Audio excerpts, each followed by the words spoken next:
First of all, can you, for people who may not be fully aware of just how much artistic talent is in your family, can you talk about who the rest of your immediate family is and what their work in the film community has been?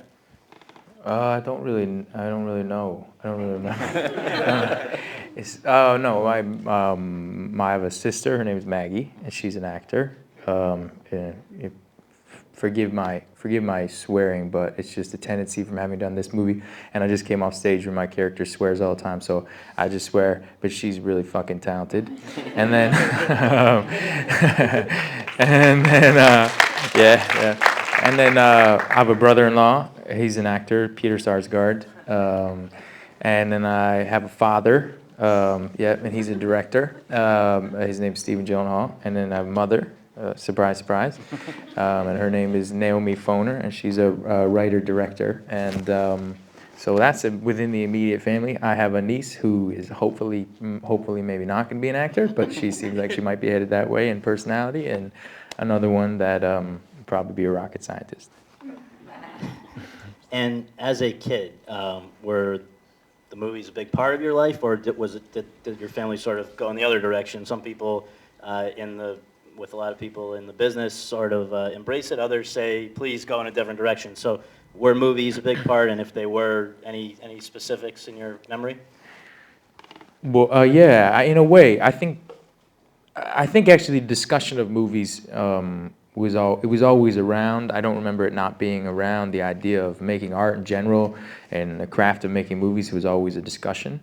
But there wasn't anything specific necessarily that I remember being talked about. I just know that it was a language that became second nature. It was almost like I knew a lot of kids who I went to school with who spoke Spanish, and then also they were bilingual in all different, spoke French, and I felt like I spoke movies, and then I spoke English. You know what I mean? So that's sort of my comparison in a way. I don't necessarily, there wasn't anything necessarily specific except that it was constantly about story in different stories, just like children's books when you were a kid. It was the same thing, and it was like that, and then it evolved. And I always like to think, as my mom used to tell me, that the best movies are best stories. You could go back to the children's book or the children's section, and a great movie sort of feels like that, has all the same heart, and it is simple, but it is full of complexity, and that's the hardest thing to do. So in a way, that's what I was taught, and that's what I try and get to every time, and sometimes succeed, most of the time not. What is sort of jarring to when you sit down and do the math, I don't know how you feel about it, but to me, I can't believe it's 21 years that you have been in movies, starting with, at the age of 11, City Slickers, which people may recall. Just, do you remember the first time you acted, even just sort of for fun at home, just messing around? And then was there a moment after which you knew that this was what you were going to be doing? I like this interview. We are all getting close. I remember being forced to be in like productions that my sister would put on for like our parents at like dinner parties. I definitely remember that. I remember not really being into that at all. And then I remember in elementary school, I remember there was like, performances. I'd watch my sister. And a lot of, I think, my inspiration, particularly as a younger sibling, and even seeing now my two nieces, I can see the influence of one on the other, particularly my older niece on my younger niece. And I can see it almost a mirror of my sister and my relationship. And my inspiration in terms of acting, I think, really did come from her. And to this day, I got a call from her the other day. She'd seen the movie a little late, but I didn't hold it against her. Actually, it was 2 days ago, but that's okay. She's working. She's busy. She has 2 children. But she called me, and she was crying, and she was really proud of me and the work that I did. And to me, that meant more than anything, from all the response you might get as an actor in your movies or whatever it might be, reviews or whatever. It didn't matter. It was like, that was it. So to me, I think when I think about the inspiration as an actor and what really inspired me to want to try and do it was really just competing with my sister. No, it was really being inspired by my sister, really being inspired by her, and continue to this day. I'm just constantly amazed by her work, and I think she's extraordinary. fucking extraordinary. Unlike a lot of actors who start at a very young age, you basically, from what I understand, entirely stayed in regular school, and you continued not only that, but acting while you were acting in high school while you were also acting a little bit in movies. And you mentioned when I had the opportunity to interview you once before, sort of this lesson that you learned in the run-up to getting the part that a lot of people regard as your breakthrough. I don't know if you do, but just with October Sky, how there was simultaneously something going on at high school with a drama teacher that really taught you a lot, and I wonder if you can share that. Wow, get all you guys bored? No, It's good. okay, It's good. all Trust right. me. No, yeah, when I remember that I had auditioned for a high school play. Is this what you're talking about? I auditioned for a high school play when I was in my senior year, right? And I had really gotten to a place where at that time I'd been in a lot of the plays when I had all the way through junior high school and high school, and I got a little cocky, I think, and I went into my audition for my senior year play thinking I was going to get a really good part. So I had an audition the same day, a professional audition that same day, and my high school drama teacher, I walked in and I was like kind of doing like whatever, and I remember I didn't really remember all my lines, and I came in and I read the lines. I was like, all right, cool. Do you know how to get to, like, and I asked him for directions to my next audition essentially because I thought he was like, and I went to the audition and then I came back and I remember the next day there was on the board, it came, and I wasn't cast. And I was like devastated at the time because, it's like you're a senior. That was what you all worked for, to get to like one of the big parts in the play, he was like, let me tell you this, as your teacher, you never are allowed to come in not prepared, and you're never allowed to come in, taking anything for granted. And that's your lesson in this one, And I was like, and then ironically, I was cast in October Sky a few months later, and I came in an audition. It was Tevye, which I would be perfect for right now, in Fiddler on the Roof, and he cast me as the lead, and I couldn't do it because I went to go do October Sky. So that was an interesting thing. But to this day, I remember him coming to the set of October Sky, my acting coach, my acting teacher, my drama teacher, and he said to me, he saw me hang up my clothes, at the end of the day. Everyone finishes the day and throws their costume and gets out, and I hung up. He's like, if you ever stop doing that, I swear I'll come and I will beat you up, And he was like, that's what and I think that mentality is hopefully gone through to this day. I did hang up my clothes when I left stage today. As turns out, I did actually put them on hangers.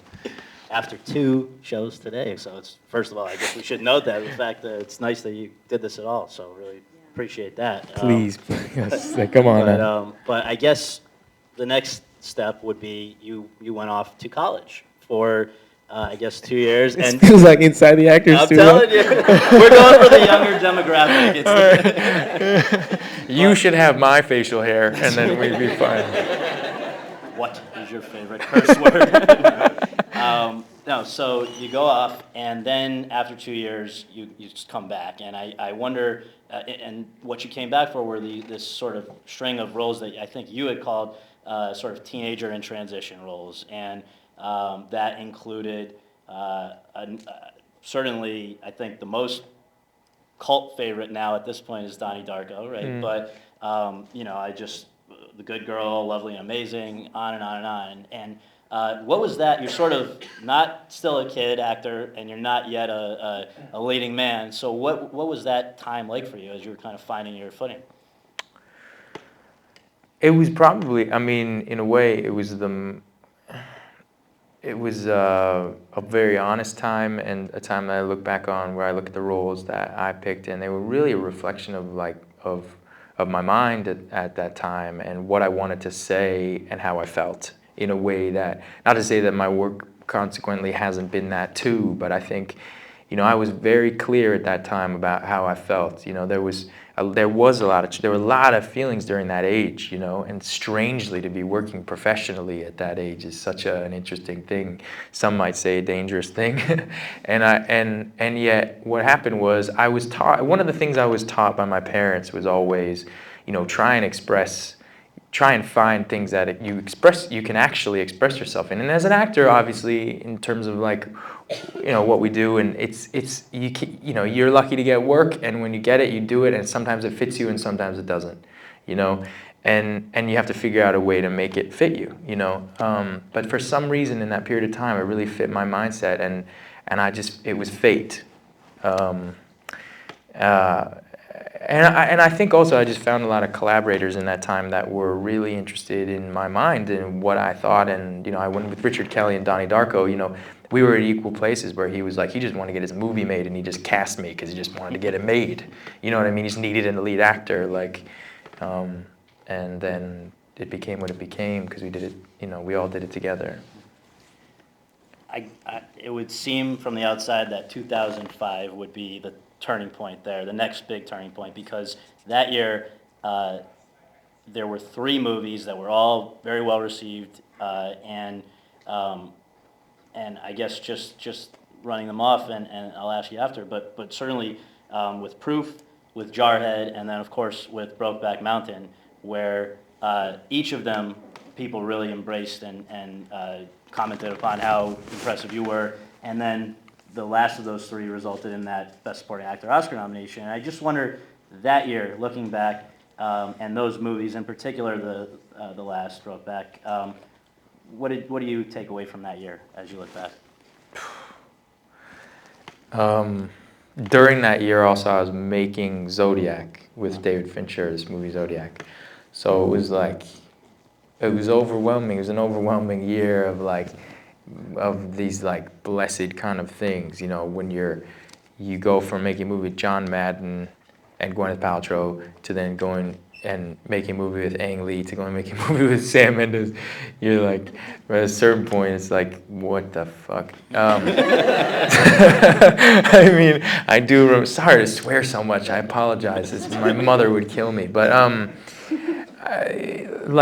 think, but from that year, what I remember really specifically, and what I choose to remember really from that year most of all, is the time that I spent with particularly the cast of Brokeback, and with Michelle and with Heath, and all the things that we experienced together. It was a very special time making that film, and that it was a surreal experience in the way that the audiences responded to that film for us. I don't think we expected that at all. I mean, we had made this small movie, and then all of a sudden it became this thing that was way beyond anything we expected, and became symbolic for so many things, which we're all really proud of. But I think we became very insular in that period of time together because we had made something we cared about very deeply, but we had shared so much intimately that as an actor, I think it's hard to explain to people when you go like, well, yeah, I know that's what the scene's about, but this is what we were going through and this is the experience we had. Like as an actor, all you have is the experience of making that movie, and then the result is whatever it is, So if I remember anything from that year, it's kind of us all looking at each other constantly like, what? Like,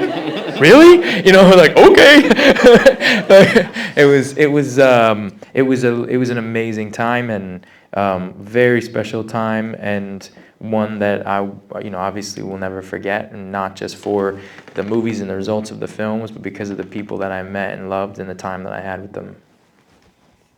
Last pre-end of watch question is just about the 7 years between then and now, and the sort of growth that you have experienced just in your life and your career over that time period, where you have become sort of a go-to guy. Somebody wants to make a quality movie, a movie that's going to make money. There are very few people that can do both things, and you have been a part of many of those movies over the last few years. And again, just to jar people's memories here, if they're blanking on some of these, again, Zodiac, then Rendition, Brothers, Prince of Persia, Source Code, and then I know that one that was very near and dear to you was Love and Other Drugs, back again with Anne Hathaway after Brokeback. So I just, that evolution into a go-to guy? What and the pressures that come with that, you know, good and bad.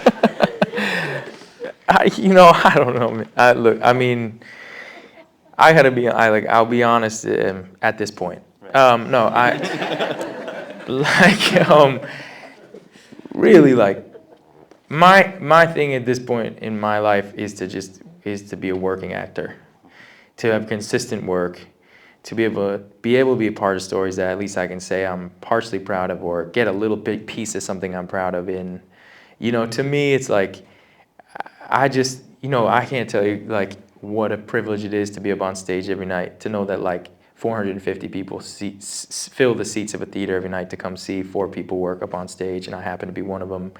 And, like, to me, that's kind of like, I mean, being as I quote you, a go-to guy. I don't know. It's not like, what I want to do is tell stories. You know what I mean? That's it.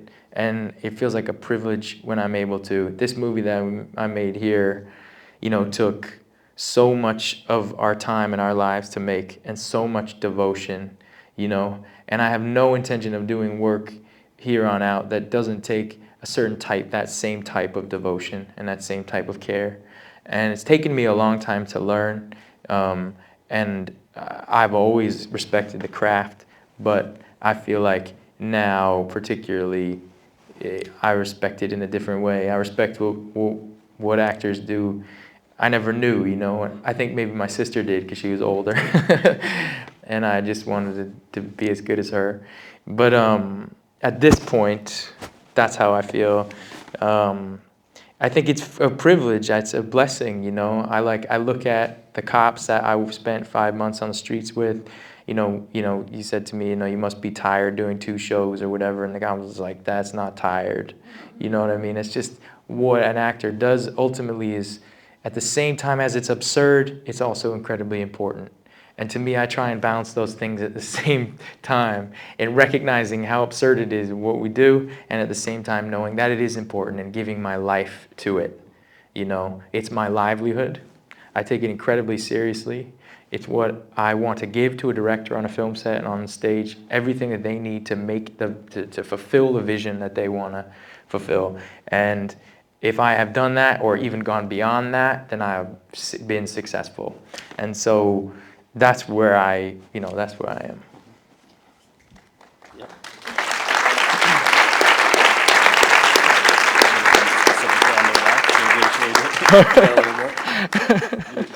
What? No.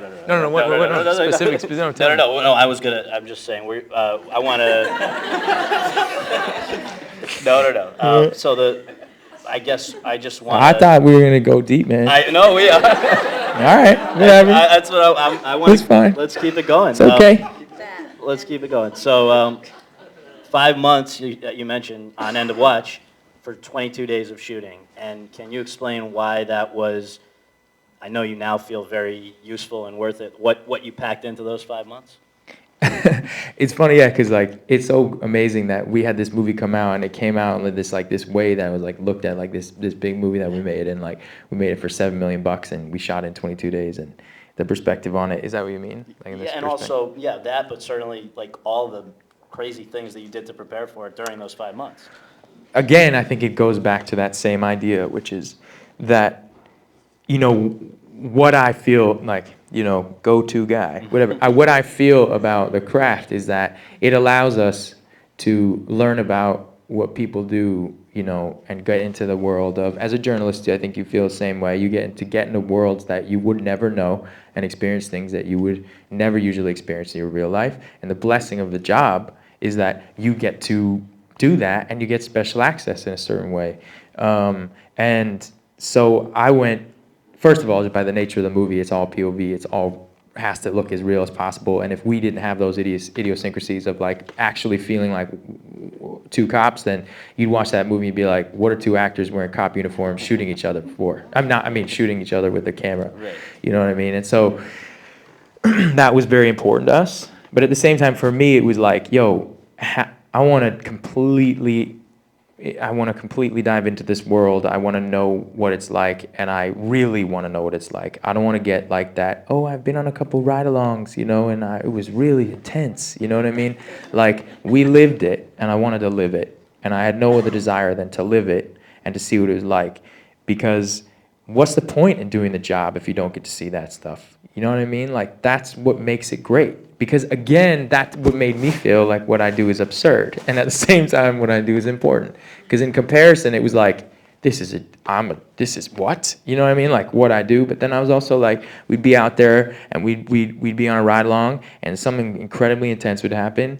We'd be in a shooting or we'd be chasing a stolen car, or there'd be some domestic violence situation or whatever we'd be in.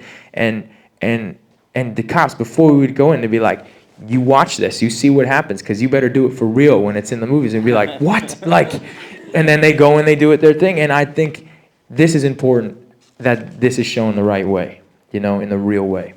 And so, and then also we turn to each other and be like, we're just actors, we want to get out of here. Where's a makeup team? But it was that balance, and it is that balance, It's like craft service. That'd be really funny, actually. Anyway, craft service at a crime scene. Oh, well.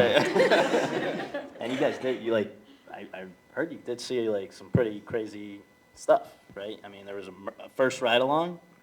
The first ride-along that I went, I was with Inglewood PD, and it was before Mike was cast, and, David said, you're going to have to spend a long time doing this. I said, okay, just throw me in a car. And he sent me over to Inglewood. He had some friends over there, and they put me in a car.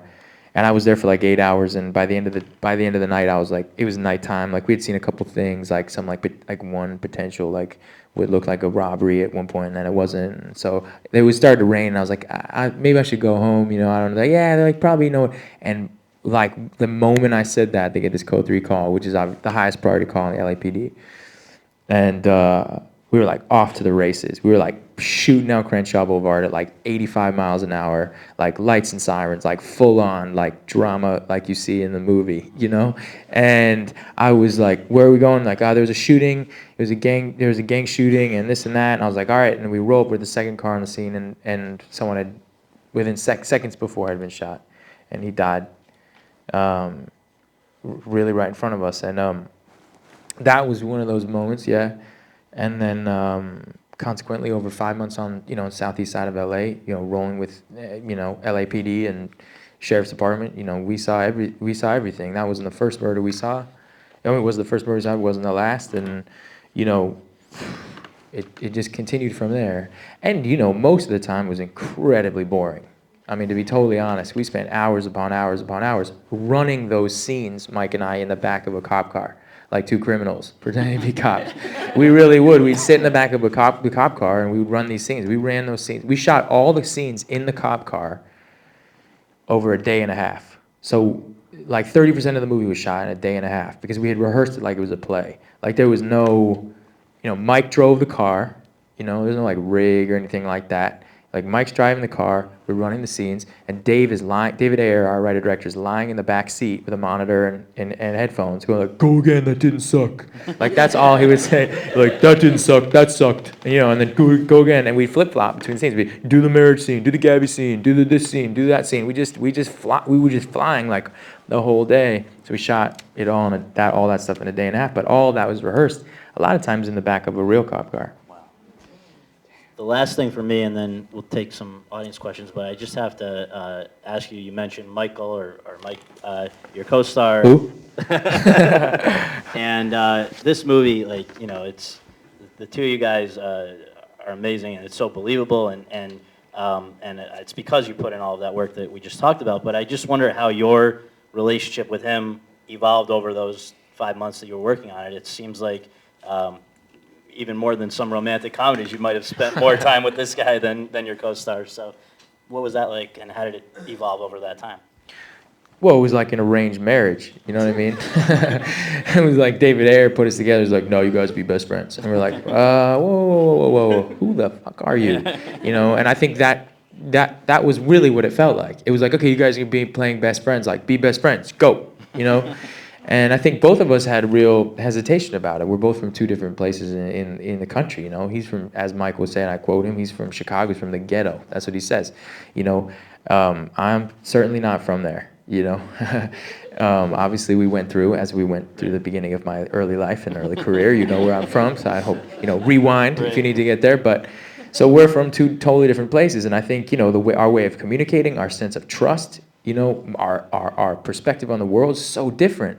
And ultimately what that did was like, we fronted for a while. It was like 2 months of like fronting, and we were being put through tactical exercises with live ammunition where he and I are communicating and loading and reloading and like moving together and having to communicate, to fighting together with like fight training every morning in Echo Park at this dojo where like we were only allowed to go at it with each other once. Like we fought once and beat the crap out of each other, and then they said that was a bad idea. And so basically we just root each other on while we fought with other people. And then we were in a cop car all the time. And when we were in a cop car, we were sort of so desperate to make a relationship at first that we were both kind of frustrated that the other one wasn't following the other. And then I think about 2.5 months in, we got in this massive fight. And it actually came after this tactical training exercise where I had said to him, and I haven't really ever talked about this, but it came right after a tactical training exercise where we've been shooting with live ammunition, and we were communicating to each other, but we both had, obviously, we had ear protection on, so we couldn't really hear very clearly.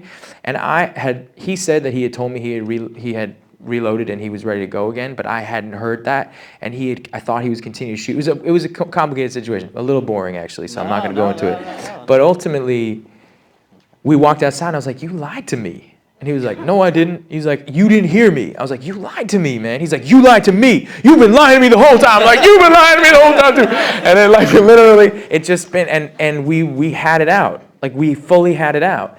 And I remember him calling me like the next day, like we were like not really talking. And he called me, he's like, I think we did it. I was like, what? He's like, I think we did it. I'm like, what are you talking about? He's like, I really feel like I'm your friend. I was like, fuck you.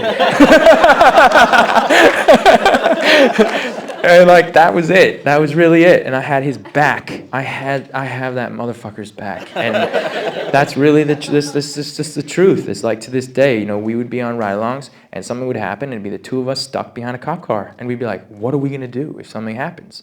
Like, what are we gonna do? I have a flashlight. You know what I mean? I'm like, thank God we have bulletproof vests, but like, what are we gonna do? And at a certain point I was like, if anything happens, I'll make sure you're all right. And that every moment that we spent together, before that and after that fight, and every moment we were in, is in that movie. And it goes beyond just me and Mike, I have to say. It goes into the entire cast of that film. Like America Ferrera and Cody Horn and Natalie Martinez and Anna Kendrick and all of us. You get us all here right up in front of, you guys, you'll see how much we love each other. And I don't know, that's rare. It's very special. It was a very, very special experience. It was, I've said this, but it was a life-changing experience, and they are all still my friends, and all like 4 or 5 of the cops that I worked with are some of my closest friends to this day.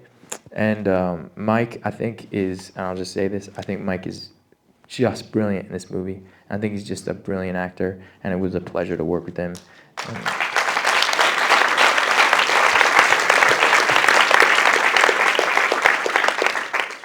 So we'll only hold you hostage for a few more minutes, but I want to... I feel like I'm holding you guys hostage. No, this has been great. It's really been great. And I guess let's just offer some other people a chance to ask some questions. Just if you put your hand up, we'll repeat it so that it's picked up by the video. Yeah. Oh, sir, yes. How you doing? Hey. First of all, I just want to say great job, man, in the movie. Thank you. It's kind of, you said, first part of the Q&A, you started talking about your family and your career. And 21 years, congratulations. I'm originally from a hip-hop group called Lords of the Underground. Yeah. And I've been in the game for like 22 years. Yeah. January be 22 years. So now I'm producing in television and film independently. So I just wanted to ask you, how do you divide the time of family and the business? So if I'll just quickly Yes. condense that. It's gonna go deep, right? No, it's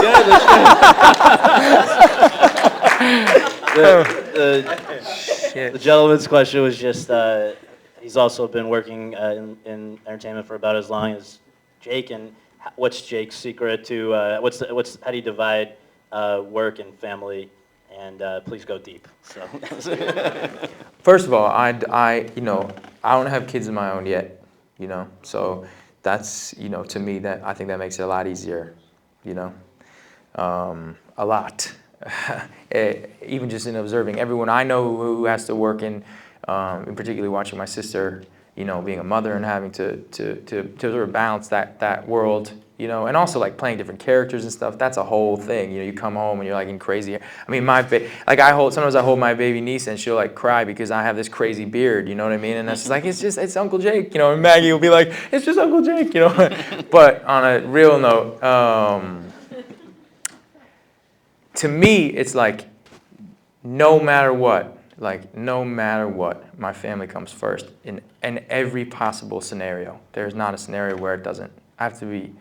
If the choice is between work and family, I have I mean, I feel like you do too, but if the privilege of, I am not working at this point.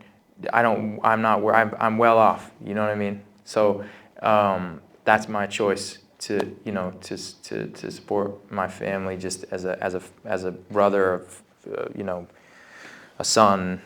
I think that's it, a brother and a son so far. Balancing it to me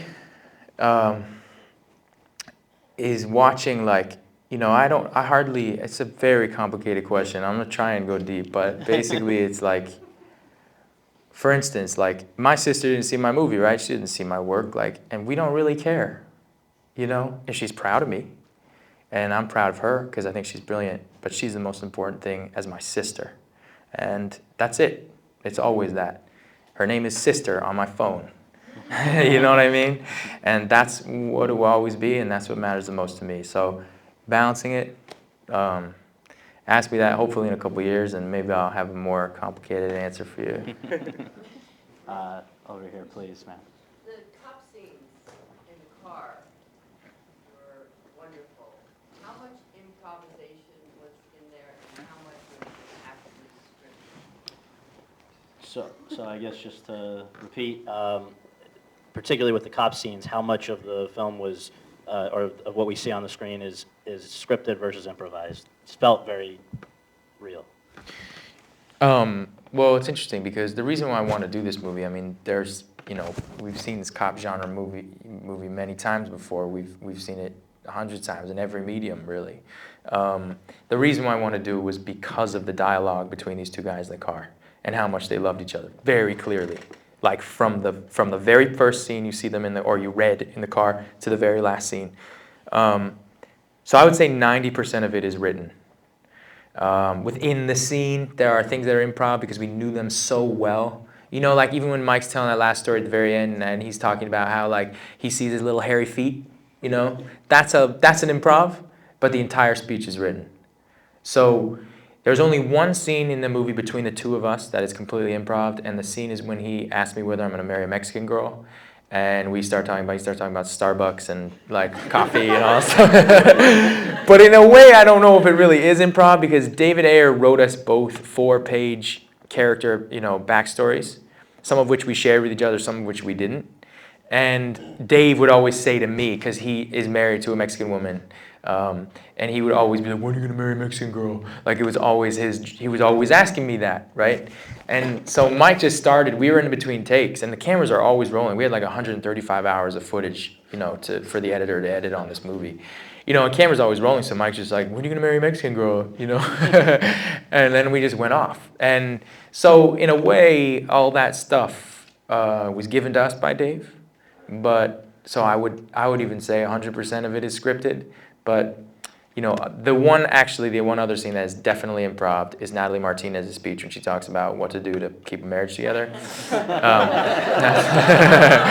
That apparently is all from her own experience. So you're going to have a Q&A with her, right, which I would recommend because she's amazing, and she might be able to go into more detail about that. But I'd say about 10% of the movie is improv. And then little other things that we learned on the streets and how we acted and behavioral stuff that we would put in scenes. So over here, please. You talked about how you developed your chemistry with Michael Pena. It's phenomenal. Yeah.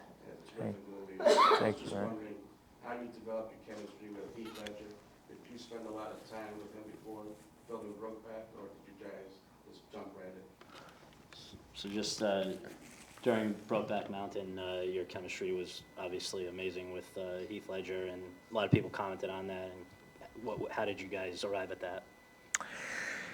Yeah, well, I knew Heath for many years before we made that movie, so, we had been kind of like on the up and up together. We had auditioned for a lot of things together. We knew each other from that, at many years. It's like we all have actors and people we work with we've known for many years, and we just so happened to make a movie together. It happened to be that movie, so we already had a friendship, which I think was necessary to have to make a movie like that together, So that was something that was already there when we worked together.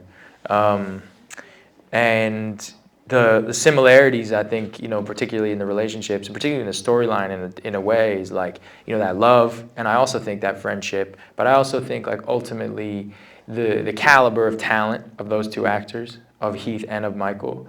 One of the things that I feel like to me is a secret that is that you always try and work with someone who's better than you.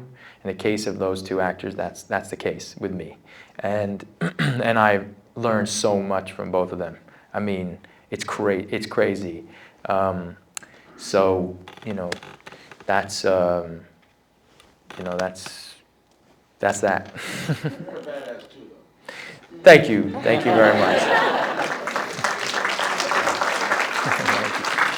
And our last question is going to be.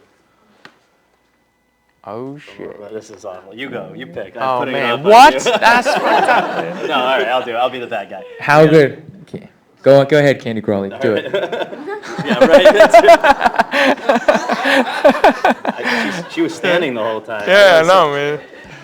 Yes, sir. Yeah, I'm curious about, there was a really authentic feel in terms of you guys feeling like LAPD. Not that I really know what that's like, on the LAPD, but it felt authentic. Yeah. And I'm curious about the phenomenon of the observer changing the observed. Like, it would be one thing if, it was me going on a ride along, but it's Jake Gyllenhaal.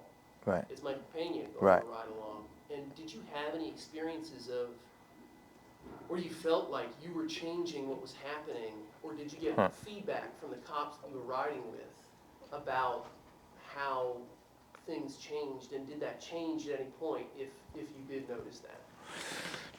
Well, so Michael and I had a rule, which was if we were getting a runaround, we were out, right? That was like rule number one. Because when you work on a David Ayer movie, you get actually the real deal. Like, there's no messing around with, like, you don't get that kind of and we did a couple of times. We worked with 4 or 5 different sets of partners, but we actually honed in on those sets of partners and the people that we felt like we trusted, because essentially, there'd be times, you'd be on a ride along, and someone would be like, they'd be texting, and you'd be like, what are you doing? He's like, I'm just texting, I'm in the car with you, and I'm like, what? We're about to go to wherever, But most of the time, the cops that we worked with didn't give a shit about us. To be totally honest, when you have to deal with what these police officers deal with, particularly in Newton Division, particularly in Century and southeast side of LA, the last thing that you deal with, I mean, sometimes we joke about it, and believe me, there was a lot of joking about stuff and movies I'd made. There's endless humor, by the way, in a cop car. If only we could have gotten meta in there, it would have been really blowing your mind. But there was a trust that happened because we were seeing things that people don't normally see, and we weren't getting that kind of typical political thing where it was like, we're going to take you here, and ooh, isn't this scary? It was like, you're going to go in with us, and we're going to show you some shit, and you're going to have to hold that for us. And I'd be like, that's great. Well, then can you hold for us that we're not in your car? You got it. No problem. So we shared that secret, and we shared that time, and we shared that trust, And in that developed something for real. We got to see real things. We got to experience how it really went down. And at the same time, we had that same exchange, So Michael and I, we just always had the rule was once we felt like someone was showing off, or we felt like we were showing off, or we felt like we were getting into, we'd have to check in with each other. So there was that.